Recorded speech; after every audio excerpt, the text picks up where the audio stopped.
प्रिय छात्रों, मैं 10 नंबर के छात्रों के लिए सुक्तयः शीर्षक पाठ के अंतर्गत जो कतिपय श्लोक हैं, उन श्लोकों का व्याख्यान, पद परिचय, हिंदी अनुवाद एवं क्लिष्ट पदों का अर्थ बताने जा रहा हूँ, जो परीक्षा के लिए उपयोगी हो।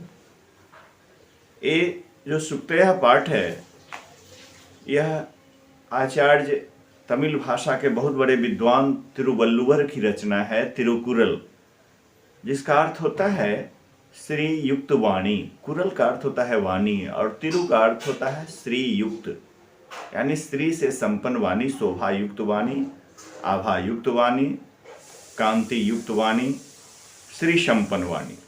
पहला श्लोक है जो छात्रों के लिए प्रेरणाप्रद है।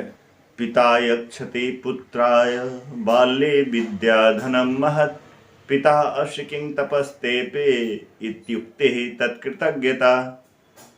कहा कि पिता बाल्ये पुत्राय महत् विद्याधनं यच्छति। पिता बाल्यकाल में अपने पुत्र को महान विद्या रूपी धन प्रदान करते हैं। पिता अस्य किं तपस्तेपे, पिता ने इसके लिए कितना बड़ा तप किया है, यानी इस पुत्र के लिए। अस्य मतलब पुत्र से कृते, इति उक्ति, यह कथन मात्र ही तत्कृतज्ञता, ये उनकी कृतज्ञता है, उनके प्रति, पिता के प्रति कृतज्ञता ज्ञापित होती है इस कथन मात्र से। अब पिता प्रथमा एक वचन का शब्द है, इसका मूल शब्द है पितृ, ए ऋकारांत पुल्लिंग शब्द है। यक्षति में दान धातु है, दान टवर की नाम, मूर्धन्य न जिसको बोलते हैं हलंत, दान का यक्ष आदेश होता है। पुत्राय चतुर्थी एक वचन है। पिता पुत्राय यक्षति, प्रश्न भी बन सकता है, पिता कस्मै यक्षति, पुत्राय, पुत्राय की जगह प्रश्न बनेगा कस्मै। कह यक्षति, पिता यक्षति। बाल्ये विद्याधनम महत्, महत् जो है विद्याधनम का विशेषण है कि कीदृशम धनम, तो महत् धनम। अब पिता पुत्राय विद्याधनम यक्षति बाल्ये, तो बाल्ये की जगह प्रश्न बनेगा कदा,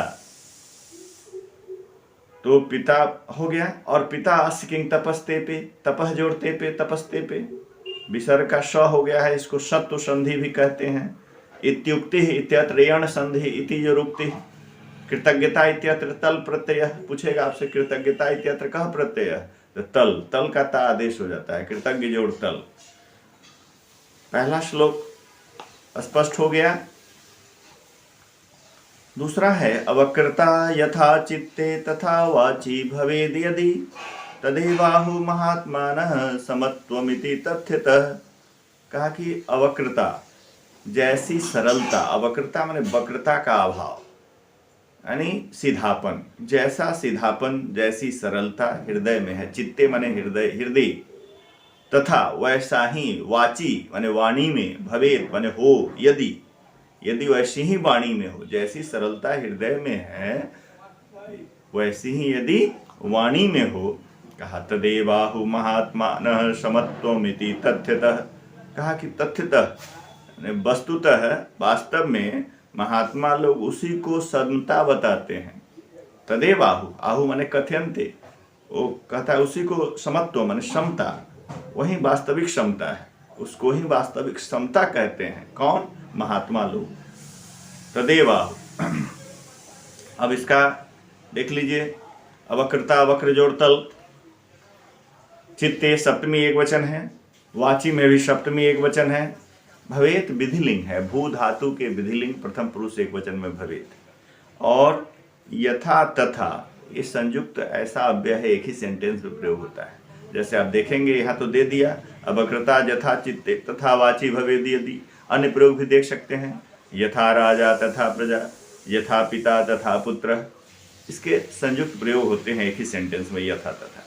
तदेवाहु, तत् जोड़ एव जोड़ आहु, तदेवाहु महात्मानः, महान आत्मा येषाम ते, महात्मानः बहुब्रीहि समास, समत्व, सम जोड़ त्व, समत्वम जोड़ इति, इति अव्यय है।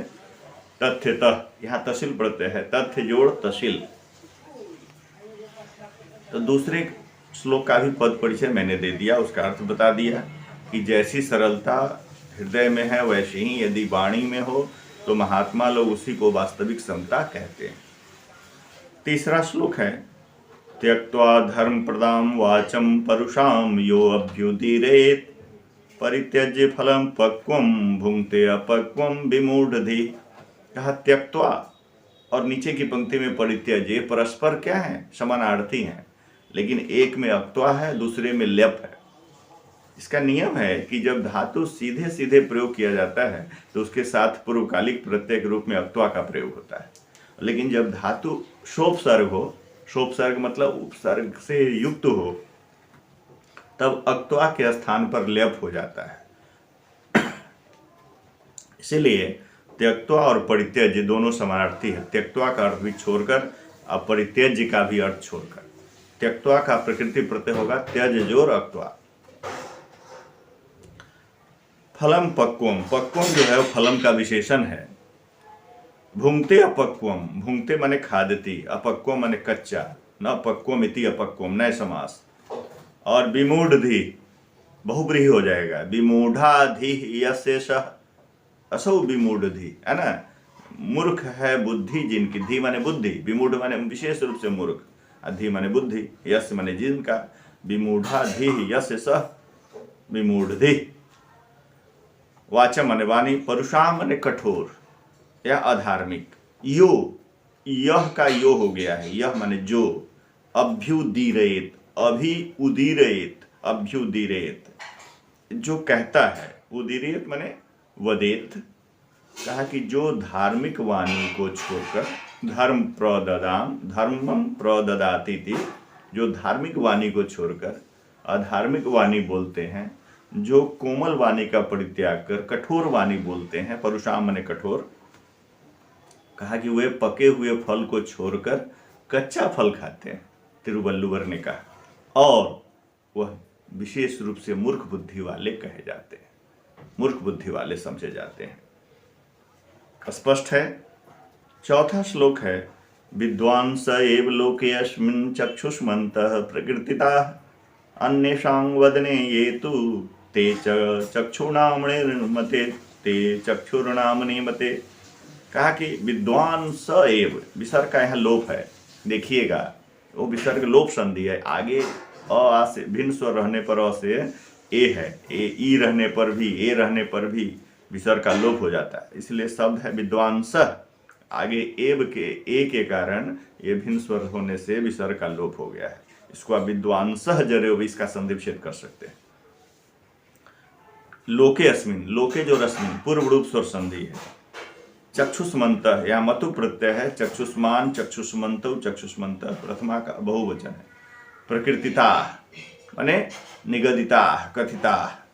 कहा कि इस लोके अस्मिन माने अस्मिन लोके, इस संसार में विद्वान ही नेत्र वाले कहे गए हैं, जाने गए हैं, समझे गए हैं, बताए गए हैं। यानी विद्वानों के पास जो ज्ञान रूपी चक्षु होता है, इसीलिए वह दूरदर्शिता होती है, वो आगे आने की वाली भावी योजनाएं बनाते हैं सही दिशा में। इसीलिए कहा कि विद्वान लोग इस संसार में नेत्रवान कहे गए। अन्य शांग बदनेतु, शेष जो ज्ञान से पृथक रहने वाले लोग हैं, जिनका ज्ञान से कोई ताल्लुक नहीं है, ऐसे अन्य शांग बदने, अन्य लोगों के मुख पर जो दो नेत्र हैं, कहा वो नाम मात्र के हैं, वो केवल नाम के हैं, कहने मात्र के हैं। चूंकि नेत्र रहते हुए भी लोग भिन्न भिन्न प्रकार से मदांध होता है, कामांध होता है, वित्त में अंधा वितांध होता है ना, बहुत सारे। तो अन्य शाम वदने, वदने माने मुख है, अन्य लोगों के मुख पर ये माने जो नेत्र हैं दो, वे नाम के हैं। तत्तेतानि यत ये यानी। ठीक है, 4 श्लोक का अर्थ मैंने बताया है। 5वां है, यत् प्रोक्तम येन केनापि तस्य तत्वार्थ निर्णयः कर्तुम शक्यो भवेद्येन स विवेकिति ऋतः। कहा कि यत् प्रोक्तम जेन केनापि, जेन केनापि मतलब जिस किसी के द्वारा भी, यत् प्रोक्तम जो कुछ कहा गया है, अब जिस किसी के द्वारा मतलब जिस किसी विद्वान के द्वारा, जिस किसी बुद्धिजीवी के द्वारा, जिस किसी मेधा संपन्न स्कॉलर के द्वारा, ऐसे समझ लीजिए। प्रोक्तम प्रोजोरुक्तम कहा गया है, कथितम जिस किसी विद्वान के द्वारा जो कुछ भी कहा गया है, तस्य तत्वार्थ निर्णय, कहा कि उसके तत्व अर्थ का निर्णय, मुख्य अर्थ का निर्णय, उसके वास्तविकता का निर्णय, उसमें क्या मूल चीज है, मूलभूत बातों का निर्णय, उसके सारांश का निर्णय है ना, सार अंश का निर्णय, तत्वार्थ निर्णय। कर्तुम शक्य भवेत, जो कर सकता है, जिसके द्वारा किया जा सकता है, भवेत ये न सविवेक इति रीतः, उसे विवेक कहा गया है। इति ईरितः, ऐसा, ईरितः माने कथितः, इति जोड़ ईरितः, यहाँ दीर्घ संधि है, इति रीतः, इति रीतः शब्द नहीं है, इति जोड़ ईरितः शब्द है ना, ऐसा कहा गया है। अर्थात वह विवेकी होगा, वह बुद्धि विवेक हुआ और वह व्यक्ति विवेकी कहलाएगा। कहा कि जिस किसी के द्वारा जो कुछ भी स्टेटमेंट दिया गया है उसके मुख्य अर्थ का निर्णय जो कर सकता है वह विवेक कहलाता है, और जिसके द्वारा किया जा सकता है वह विवेकी कहलाता है। ठीक है, आज केनापि केनजोरपि तत्वार्थ निर्णय, तत्वार्थस्य निर्णय, षष्ठी तत्पुरुष हो जाएगा।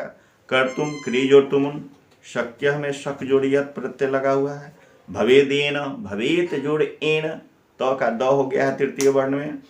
इति रीतः, यहाँ भी विवेकः जोड़ इति रीतः है, यहाँ भी विसर्ग का लोप है, संधि करेंगे दृष्टिकोण से, और इति रीतः का संधि विच्छेद करेंगे तो इति जोड़ ई रीतः। ठीक है, बस आज यहीं इतना ही।